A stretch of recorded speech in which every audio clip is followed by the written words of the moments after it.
Ce que vous vouliez raconter, c'est l'histoire de cet homme, de ces hommes qui commencent à arriver dans l'âge mûr, comme on dit, et qui sont attirés par autre chose. Pas que ça, pas que ça. Je voulais raconter l'histoire d'un type qui rêve sa vie, qui subit l'influence des autres et qui souvent aimerait être un autre. C'est un film sur le désir, sur le couple, effectivement sur cette usure un peu du désir, mais l'amour est toujours là. C'est l'histoire d'un homme fidèle qui se rêve infidèle.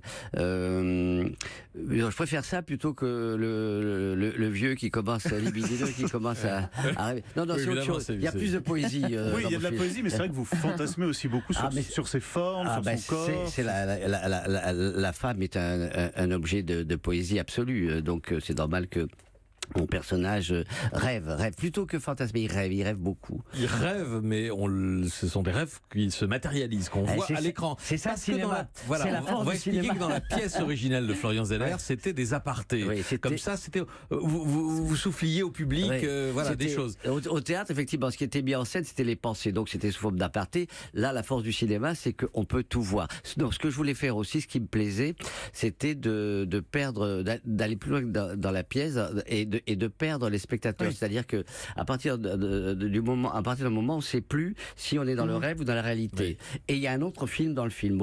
C'est un film d'une grande légèreté qui n'a qu'une seule prétention, divertir, émouvoir un peu et distraire.